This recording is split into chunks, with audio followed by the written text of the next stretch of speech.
Hello choir and welcome once again to my living room. I hope you enjoyed and benefited from last week's videos. This is not another training video, rather I thought I'd take this opportunity to talk you through this week and more generally about the way ahead for choir as I see it. The first thing I'm going to talk about is the publishing schedule for the videos. Regularity is really important for musical training as much as anything else. So I thought it would be a very good idea if I let you know when I'm going to be publishing and releasing these videos rather than just sort of making them on a whim when I can get my act together.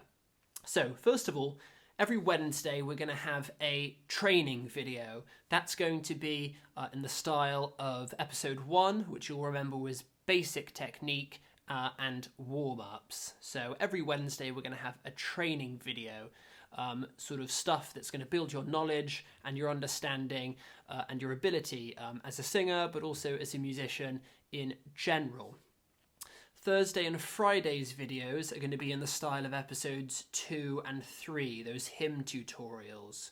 So general training video on Wednesday, Thursday and Friday, videos that look at specific repertoire and apply that learning to a specific piece of music.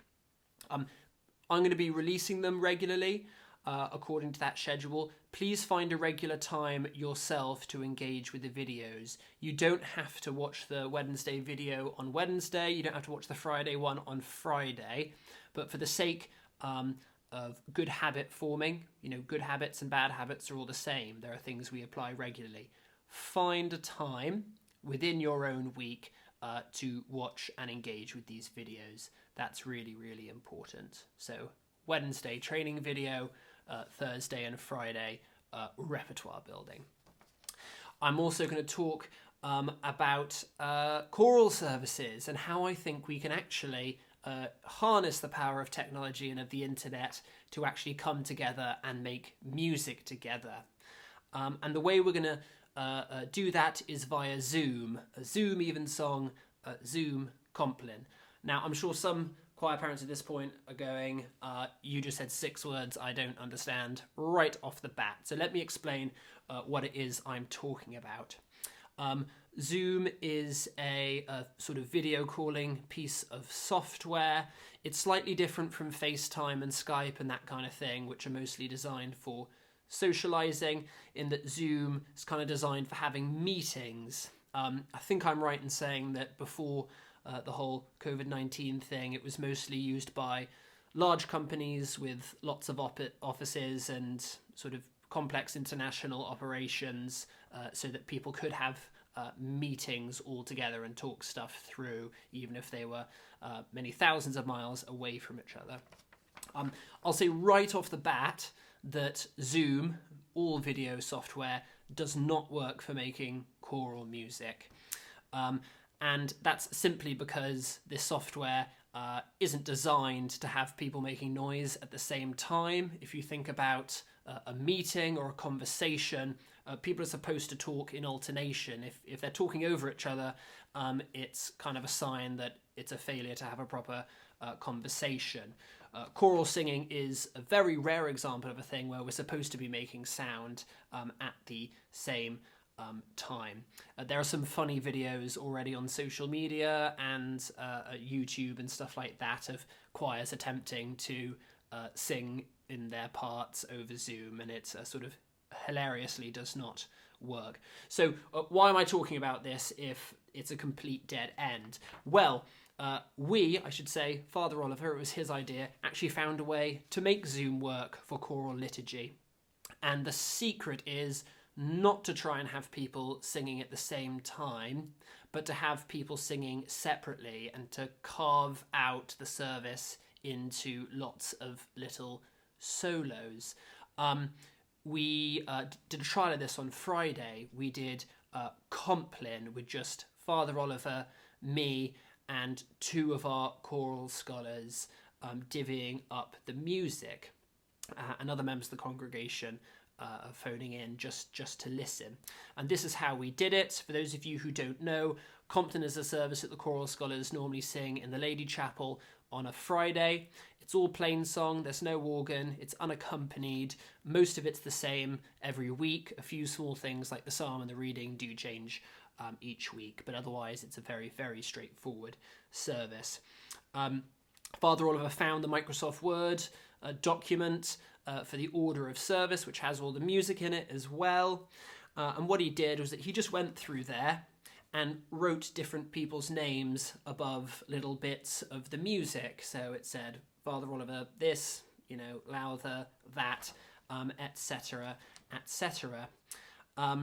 When we phoned in, he then shared his screen with this document in it so that there wasn't an obligation on us to have a piece of printed music and a video or sort of two screens or anything like that. I just sat in my room on my phone, tiny screen. The order of service was in front of me. When I saw a bit with my name on it, I sung it. Otherwise, I just listened to it. Members of the parish actually phoned in and just listened. In fact, lots of people who've never come to Compline before.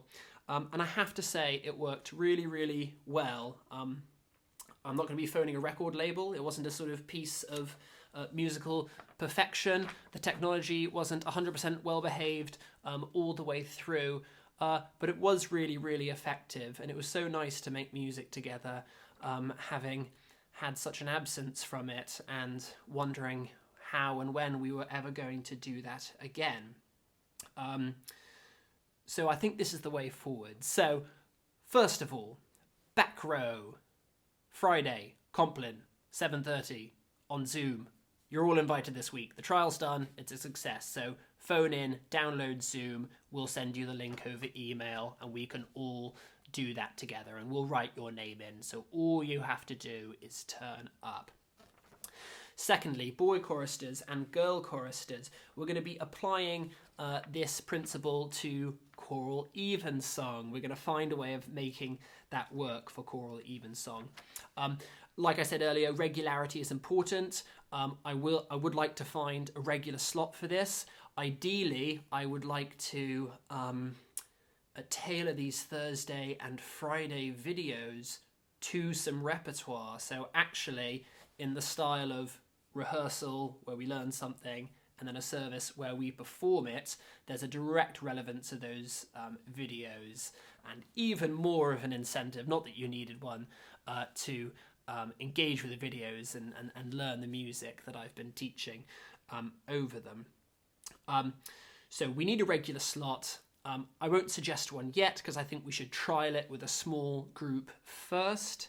So I'm going to spend the rest of today putting together an order of service and writing some names in. One thing you can all do now is download Zoom and get familiar with the software. Just an obvious point, if you are 18 or over, you can download Zoom yourself and phone in yourself. You can call me Jem, all that sort of stuff. If you are under 18, it's Mr. Lowther, thank you very much.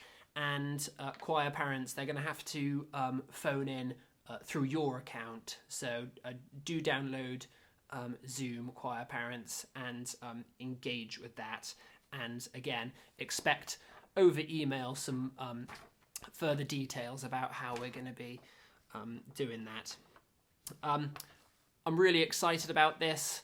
I'm looking forward to singing with you all later this week. And yes, that's it for now. See you next time.